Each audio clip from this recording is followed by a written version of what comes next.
Dear children, இந்த வீடியோவில் public sector பற்றி பார்க்க போகிறோம். பப்ளிக் செக்டார் அப்படின்னா பொதுத்துறை நிறுவனங்கள் அப்படின்னு சொல்லலாம். அதாவது எந்தெந்த கம்பெனிஸ் இண்டஸ்ட்ரீஸாக இருக்கட்டும், ஆர்கனைசேஷனாக இருக்கட்டும், அதன் மூலயமா வந்துட்டு பொதுமக்களுக்கு, அதாவது ஜென்ரல் பப்ளிக்கு பார்த்தோம் அப்படின்னா கூட்ஸோ அல்லது சர்வீசஸோ கிடைக்குமானால் அதை தான் நம்ம வந்துட்டு என்னென்னு சொல்கிறோம்னா பப்ளிக் செக்டார்னு சொல்கிறோம். அதாவது அரசாங்கத்தின் மூலயமா பொருளையோ அல்லது சேவையோ வழங்கக்கூடிய நிறுவனங்களை தான், மக்களுக்கு வழங்கக்கூடிய நிறுவனங்களை தான் நம்ம என்னென்னு சொல்கிறோம், பப்ளிக் செக்டார்னு சொல்கிறோம். ஃபார் எக்ஸாம்பிளுக்கு மக்களுக்கு வந்துட்டு இலவசமாக வந்துட்டு கணினி வழங்குறாங்க, சைக்கிள் வழங்குறாங்க, அதுக்கடுத்து பார்த்தோம் அப்படின்னா அரிசி வழங்குறாங்க, அல்லது வேறு என்ன வேணாலும் சொல்லுங்கள், ஓகேவா? ஸோ இலவசமாக வந்துட்டு மக்களுக்கு பொருளோ சேவையோ கிடைக்கிறதுக்கு உதவக்கூடிய நிறுவனங்களை தான் நம்ம என்னென்னு சொல்கிறோம் அப்படின்னா, செய்யக்கூடிய நிறுவனங்களை தான் பப்ளிக் செக்டார் அப்படின்னு சொல்கிறோம். ஸோ அது என்டர்பிரைசஸாக இருக்கலாம், நிறுவனமாக இருக்கலாம், அதுக்கப்புறம் இருக்கக்கூடிய ஏஜென்சிஸாக இருக்கலாம், முகவர்களாக இருக்கலாம். அதுக்கடுத்தது பார்த்தோம் அப்படின்னா கவர்மெண்ட் பாடிஸ் எது வேணாலும் இருக்கலாம். ஸோ மொத்தத்தில் இந்த நிறுவனங்கள் எல்லாமே, ஏஜென்சிஸ் எல்லாமே, அதில் இன்வால்வ் ஆகக்கூடிய ஒவ்வொரு பர்சனும் வந்துட்டு யாருடைய கண்ட்ரோலில் இருப்பாங்க அப்படின்னா கவர்மெண்ட்டோட கண்ட்ரோலில். ஸோ கவர்மெண்ட்டை சார்ந்தவங்களா, கவர்மெண்ட்டால் கட்டுப்படுத்தக்கூடியவங்களா, கவர்மெண்ட்டால் வழிநடத்தப்படக்கூடியவங்களாக தான் வந்துட்டு இவங்க எல்லாருமே இருப்பாங்க. ஸோ அந்த கவர்மெண்ட்டுங்கிறது சென்ட்ரல் கவர்மெண்ட்டாக இருக்கலாம், ஸ்டேட் கவர்மெண்ட்டாக இருக்கலாம், அல்லது லோக்கல் கவர்மெண்ட்டாக இருக்கலாம். அரசாங்கத்தால் கட்டுப்படுத்தக்கூடிய, அரசாங்க வேலையில் இருக்கக்கூடிய பணியாளர்களால் பொதுமக்களுக்கு பொருட்களையோ சேவையையோ வழங்கக்கூடிய நிறுவனங்களை தான் நம்ம என்னன்னு சொல்கிறோம் அப்படின்னா பப்ளிக் செக்டார் அப்படின்னு சொல்கிறோம். ஓகேவா? Next history of public sector. So இப்போ நம்மளோட இண்டிபெண்டன்ஸ் எப்போ வாங்கணும்? August 15, 1947. ஸோ இந்தியா வந்துட்டு இந்த இண்டிபெண்டன்ஸ் அடைஞ்ச போது வந்துட்டு இங்கே ப்ரைமரி ஆக்குபேஷன் என்னவாக இருந்தது அப்படின்னா அக்ரிகல்ச்சர். ஸோ இந்தியாவை நம்ம அக்ரிகல்ச்சரல் கண்ட்ரினே சொல்லுவோம். அப்போ வந்துட்டு இண்டஸ்ட்ரியல் பேஸ் வந்துட்டு வீக்காக தான் இருந்தது, தொழில்துறையை அதிகமாக சாரலை. ஸோ தொழில்துறை பலவீனமாக தான் இருந்தது. முழுக்க எதை சார்ந்த நாடாக தான் நம்ம நாடு இருந்தது? வேளாண் சார்ந்த நாடாக தான் இருந்தது, விவசாயத்தை சார்ந்த நாடாக தான் இருந்தது. ஸோ அப்போ பார்த்தோம் அப்படின்னா ஒன்லி 18 இந்தியன் ஆர்டினன்ஸ் ஃபேக்ட்ரிஸ் தான் இருந்தது இந்தியாவில். இந்தியன் ஆர்டினன்ஸ் ஃபேக்ட்ரி அப்படின்னா என்னன்னா போர் தளவாட நிறுவனங்கள். இந்தியாவில் போர் தளவாட நிறுவனங்கள் தான் இருந்தது, 18 இருந்தது. ஸோ அது எல்லாமே வந்துட்டு யார் தான் கொண்டு வந்தா அப்படின்னா பிரிட்டிஷ் தான் கொண்டு வந்தாங்க. எதுக்காக அப்படின்னா அவங்களுடைய பொருளாதார நிலையை வந்துட்டு அதிகப்படுத்துறதுக்காகவும், இந்தியாங்கிறது வந்துட்டு சப்கான்டினென்ட், துணைக்கண்டம். ஸோ இந்த இந்திய துணைக்கண்டத்தை வந்துட்டு ஆள்றதுக்காகவும், முரட்டுத்தனமாக ஆள்றதுக்காகவும் என்ன பண்ணாங்க அப்படின்னா அவங்க இந்த இண்டஸ்ட்ரீஸ்லாம் வந்துட்டு இங்கே மெயின்டைன் பண்ணிட்டு இருந்தாங்க. ஸோ இதில் பார்த்தோம் அப்படின்னா நம்மளுடைய எக்கனாமிக் டெவலப்மெண்ட்டுக்குன்னு எதுவும் அவங்க செஞ்சது கிடையாது. அவங்களுடைய எக்கனாமிக்கல் க்ரோத்துக்காகவும், லிவிங் ஸ்டாண்டர்டை இன்க்ரீஸ் பண்ணுறதுக்காகவும் ஸோ என்ன பண்ணாங்க அப்படின்னா இந்தியாவில் இண்டஸ்ட்ரீஸை கொண்டு வரணும் அப்படின்ட்டு டிசைட் பண்ணியிருந்தாங்க.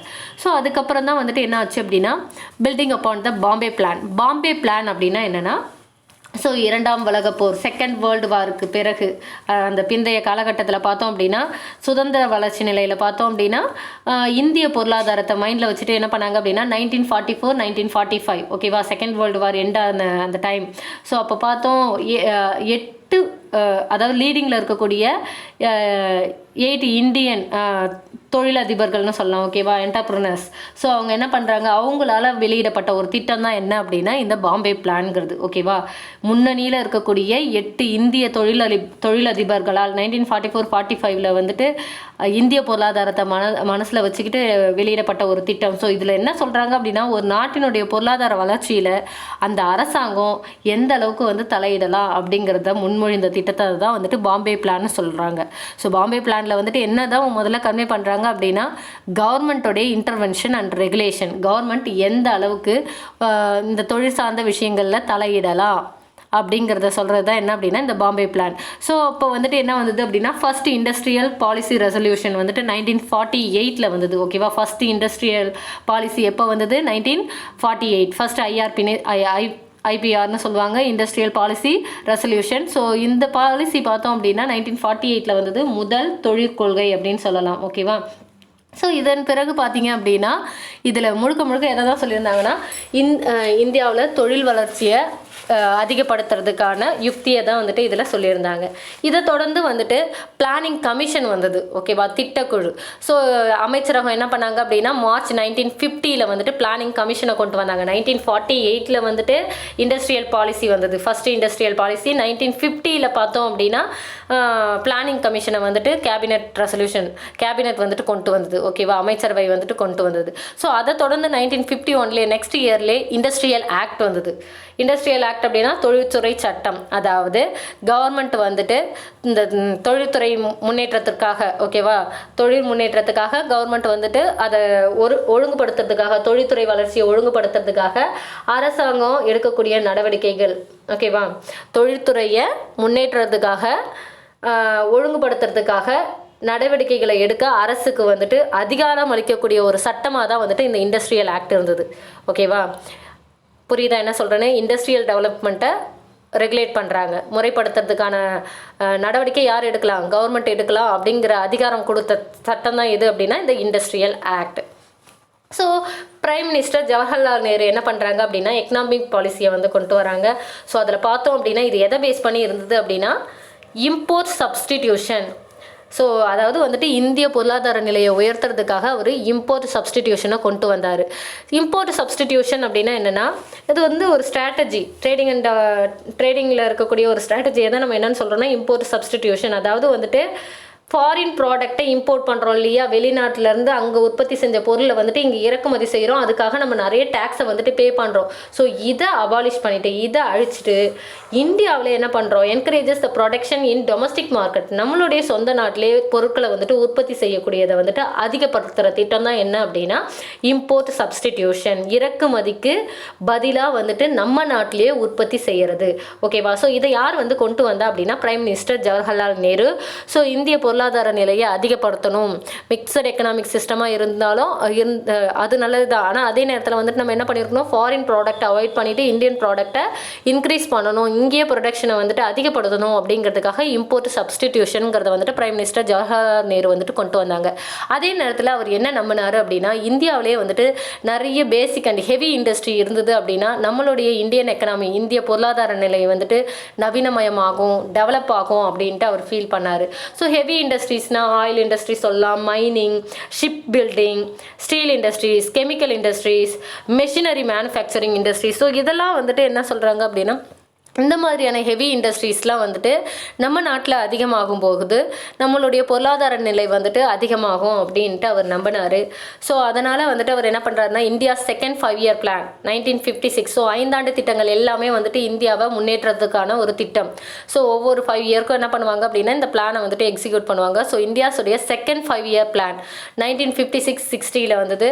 அதுக்கு அடுத்தது இண்டஸ்ட்ரியல் பாலிசி ரெசல்யூஷன், ஓகேவா, 1956. ஆல்ரெடி நம்ம ஃபர்ஸ்ட் பாலிசி எப்போ சொன்னோம் 1948. அதுக்கடுத்து வந்துட்டு 1956 இண்டஸ்ட்ரியல் பாலிசி ரெசல்யூஷன் வந்தது. ஸோ இது ரெண்டுமே செகண்ட் 5-year பிளானும் சரி, இண்டஸ்ட்ரியல் பாலிசி ரெசல்யூஷன் 1956 சரி, ரெண்டுமே வந்துட்டு எதுக்காக அப்படின்னா அதாவது பப்ளிக் செக்டாரை டெவலப் பண்ணுறதுக்காக தான், பொதுத்துறை நிறுவனங்களை முன்னேற்றணும். அப்போ தான் வந்துட்டு நேருவுடைய இந்த தேசியமயமாகக்கூடிய தொழில்துறை வந்துட்டு இங்கே உருவாகும் அப்படின்ட்டு நம்பினார், ஓகேவா. ஸோ எதன் மூலயமா கொண்டு வரணும்னு நினச்சாங்க, இந்தியாவுடைய செகண்ட் 5-year பிளான். அதுக்கு அடுத்தது பார்த்தோம் அப்படின்னா இண்டஸ்ட்ரியல் பாலிசி ரெசல்யூஷன் 1956. ஸோ இது எல்லாமே என்னென்னா நேருவினுடைய அந்த தேசிய தொழில்மயமாக்கல் கொள்கை, ஓகேவா, நேஷனல் இண்டஸ்ட்ரியலைசேஷன் பாலிசியை பூர்த்தி செய்யணும்னு நினச்சி ட்ரை பண்ணாங்க. பட் அவருடைய இந்த நோக்கத்தை வந்துட்டு யார் சாட்டிஸ்ஃபை பண்ணா அப்படின்னா டாக்டர் வி கிருஷ்ணமூர்த்தி அப்படின்னா வந்துட்டு டாக்டர் வெங்கட்ரமண கிருஷ்ணமூர்த்தி அப்படின்னு சொல்லலாம். வெங்கட்ரமணன் கிருஷ்ணமூர்த்தி, அவரை வந்துட்டு நம்ம ஃபாதர் ஆஃப் பப்ளிக் செக்டார் அப்படின்னு சொல்லலாம். ஃபாதர் ஆஃப் பப்ளிக் செக்டார், அதாவது வந்துட்டு பொதுத்துறை நிறுவனத்தினுடைய தந்தை அப்படின்ட்டு யாரை சொல்கிறோம், டாக்டர் வி கிருஷ்ணமூர்த்தி அவர்களை வந்துட்டு நம்ம சொல்கிறோம். ஸோ இவர் வந்துட்டு ஏன் அந்த ஃபாதர் ஆஃப் பப்ளிக் செக்டார் அப்படின்னு சொல்கிறோன்னா இவருடைய தலைமையில் வந்துட்டு இந்தியாவை சார்ந்த சேலஞ்சிங் பப்ளிக் செக்டார் கம்பெனிஸ் எல்லாத்தையும் வந்துட்டு அவரோட பொறுப்பில் விட்டாங்க. ஸோ அவருடைய லீடர்ஷிப்பில் வந்துட்டு அந்த கம்பெனிஸ் எல்லாமே வந்துட்டு மோஸ்ட் ப்ராஃபிட் மேக்கிங் இண்டஸ்ட்ரீஸாக இருந்தது. ஸோ அதனால் வந்து இந்தியாவுடைய எக்கனாமிக் கண்டிஷன் வந்துட்டு அதிகமாச்சு. ஸோ அதனால தான் வந்துட்டு இவரை ஃபாதர் ஆஃப் பப்ளிக் செக்டார் அப்படின்னு சொல்கிறோம். ஓகேவா? Public sector undertakings in India, அதாவது இந்திய பொதுத்துறை நிறுவனங்களின் தந்தை அப்படின்னு சொல்கிறோம். ஓகேவா? ஸோ எந்த மாதிரியான கம்பெனிஸ் எல்லாம் இவர் வழி நடத்தினார்னா BHEL, Bharat heavy electrical limited, SAIL, steel authority India limited, so இது எல்லாமே கெயில், இது எல்லாமே வந்துட்டு அவரோட லீடர்ஷிப்பில் வந்துட்டு ப்ராஃபிட்டை கெயின் பண்ண இண்டஸ்ட்ரீஸ். நெக்ஸ்ட் பார்த்தோம் அப்படின்னா Indian statistician professor PC Mahalanobis. So இவர் ப்ரொஃபஸர் பிசி மஹலனோபிஸ் இவர் வந்துட்டு என்ன பண்ணுறாரு அப்படின்னா இந்த விஷயத்தை கிருஷ்ணமூர்த்தி அச்சீவ் பண்ணுறதுக்கு இவர் ஒரு இன்ஸ்ட்ருமெண்டலாக இருந்தார், அதாவது கருவியாக வந்துட்டு செயல்பட்டார். பிசி மஹலனோபிஸ் அப்படிங்கிறவர் யார் அப்படின்னு பார்த்தோன்னா பிரசாந்த சந்திர மஹலனோபிஸ். அவரோட பேர் ஃபுல் நேம் என்ன அப்படின்னா பிரசாந்த சந்திர மஹலனோபிஸ். ஸோ இவரை வந்துட்டு நம்ம ஃபாதர் ஆஃப் இந்தியன் ஸ்டாட்டிஸ்டிக்ஸ்னே சொல்லலாம், இந்திய புள்ளியியலின் தந்தை அப்படின்னு சொல்லலாம். ஸோ இந்த மஹலனோபிஸ் வந்துட்டு என்ன கருத்து வெளியிட்டாரு அப்படின்னா ரேட் ஆஃப் எக்கனாமிக் க்ரோத். ஓகேவா? எக்கனாமிக் க்ரோத்தோட பொறுத்து தான் வந்துட்டு எக்கனாமிக் க்ரோத் எதை டிபெண்ட் பண்ணி இருக்குது அப்படின்னா கேபிட்டல் ஃபார்மேஷன், நம்ம எந்த அளவுக்கு வந்து முதலீடு செய்கிறோமோ அதை பொறுத்து வந்துட்டு க்ரோத் இருக்கும். ஸோ முதலீடு வந்து அதிகமாக இருந்தது, the greater rate of capital formation அப்படின்னா the greater rate of economical growth இருக்கும். முதலீடு அதிகமாக இருந்தால் பொருளாதார வளர்ச்சியும் வந்துட்டு அதிகமாக இருக்கும் அப்படின்ட்டு சொன்னவர் தான் யார் அப்படின்னா இந்த பிசி மஹலனோபிஸ். ஸோ அவர் தான் வந்துட்டு இதுக்கு ஒரு கருவியாக செயல்பட்டார். அதை தொடர்ந்து வந்துட்டு ஃப்ளட்மேன் மஹலனோபிஸ் மாடல் வந்துட்டு வந்தது. ஸோ இந்த ஃப்ளட்மேன் மஹலனோபிஸ் மாடல் எல்லாமே எதுக்காக அப்படின்னா எக்கனாமிக் க்ரோத்தை வந்துட்டு அச்சீவ் பண்ணுறதுக்காக தான். Next 1991 industrial policy. 1991 வந்த இண்டஸ்ட்ரியல் பாலிசிஸ். 1948 சொன்னோம், 1956 சொன்னோம், இப்போ 1991 பற்றி பேசுகிறோம். 1991 இண்டஸ்ட்ரியல் பாலிசி அப்படிங்கிறது வந்துட்டு மற்ற எல்லா பாலிசியை விட டிஃப்ரெண்ட்டாக இருந்தது. இதில் வந்துட்டு கவர்மெண்ட்டை வந்துட்டு இன்வெஸ்ட்மெண்ட் பண்ண வைக்கிறது மட்டும் கிடையாது, அதே நேரத்தில் ப்ரைவேட் செக்டாருக்கும் என்ன பண்ணாங்க அப்படின்னா சுதந்திரம் கொடுக்க ஆரம்பிச்சிட்டாங்க. Greater freedom to private sector. Private செக்டாருக்கு வந்துட்டு அதிக அளவில் ஃப்ரீடம் கொடுத்தாங்க கவர்மெண்ட் செக்டாருடைய இன்வெஸ்ட்மெண்ட்டை அதிகப்படுத்துறதுக்காக. ஸோ அதே நேரத்தில் வந்துட்டு ஃபாரின் டைரக்ட் இன்வெஸ்ட்மெண்ட், இந்தியாவுக்கு வெளியில் இருந்தும் இந்தியாவில் வந்துட்டு என்ன பண்ணுறாங்க இன்வெஸ்ட் பண்ணுறதுக்காக வந்துட்டு இன்வைட் பண்ணியிருந்தாங்க. ஸோ நிறைய மல்டிநேஷ்னல் கார்பரேஷன்னா மல்டிபிள் நேஷனில் வந்துட்டு அவங்க ஏற்கனவே வந்து கம்பெனிஸ் வந்து வச்சுருக்காங்க, இண்டஸ்ட்ரீஸ் வந்துட்டு ரன் பண்ணிட்டு இருக்காங்க. மோர் தென் ஒன் கண்ட்ரியில் வந்துட்டு தே கெயின்டு என்ட்ரி. ஓகே, ஸோ அப்படிப்பட்ட மல்டிநேஷ்னல் கார்பரேஷன்ஸ் எல்லாருமே இந்தியன் எக்கனாமியோட என்ன ஆனாங்கன்னா மெர்ஜ் ஆனாங்க. So public sector, private sector, multinational corporation எல்லாமே ஒன்றா இணைந்து இந்தியன் எக்கனாமியில் வந்துட்டு இருந்தது. ஸோ இது எல்லாமே எதுக்காக கொண்டு வந்தது அப்படின்னா நம்மளுடைய இந்திய பொருளாதார நிலையை அதிகப்படுத்துறதுக்காக தான். ஓகே, ஸோ இப்போ இந்த வீடியோவில் நம்ம என்ன பார்த்துருக்கோம் அப்படின்னா ஸோ பப்ளிக் செக்டாருங்கிறது வந்துட்டு பப்ளிக்கு வந்துட்டு கவர்மெண்ட்டை வந்துட்டு வழங்கக்கூடிய பொருளோ சேவையோ இருக்கலாம். ஸோ அதை சார்ந்த நிறுவனங்களை தான் நம்ம பப்ளிக் செக்டார் அப்படின்னு சொல்கிறோம். ஸோ ஸ்டார்டிங்கில் நம்ம அக்ரிகல்ச்சர் பேஸ் பண்ண அக்ரிகல்ச்சரை தான் பேஸ் பண்ணியிருந்தோம். இண்டஸ்ட்ரி வந்து வீக்காக இருந்தது. ஸோ 18 ஆர்டினன்ஸ் ஃபேக்ட்ரிஸ் தான் வந்துட்டு பிரிட்டிஷ் வந்து அவங்களுடைய இம்ப்ரூவ்மெண்ட்டுக்காக கொண்டு வந்தாங்க. அதுக்கப்புறம் Bombay plan, so industrial policy வந்தது. இந்த இண்டஸ்ட்ரியல் பாலிசி, பிளானிங் கமிஷன் எல்லாமே, இந்த இண்டஸ்ட்ரியல் ஆக்ட், இது எல்லாமே எதுக்காக அப்படின்னா நம்மளுடைய இண்டஸ்ட்ரியல் டெவலப்மெண்ட்டுக்காக தான். So first industrial resolution policy வந்து 1948 வந்தது. அடுத்து 1956 இருந்தது. அதுக்கடுத்து நம்ம 1991 பற்றி பார்த்தோம்.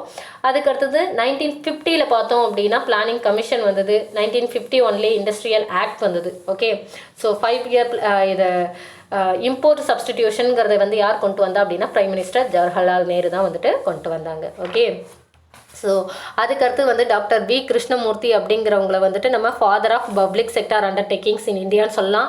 பிசி மஹலனோபிஸ்ங்கிறவங்க father of Indian statistic. So இவங்க எல்லாம் வந்துட்டு என்ன பண்ணாங்க அப்படின்னா இந்தியாவுடைய எக்கனாமிக் கண்டிஷனை இம்ப்ரூவ் பண்ணுறதுக்கு ஹெல்ப் பண்ணியிருந்தாங்க. Okay, any doubt? தேங்க்யூ.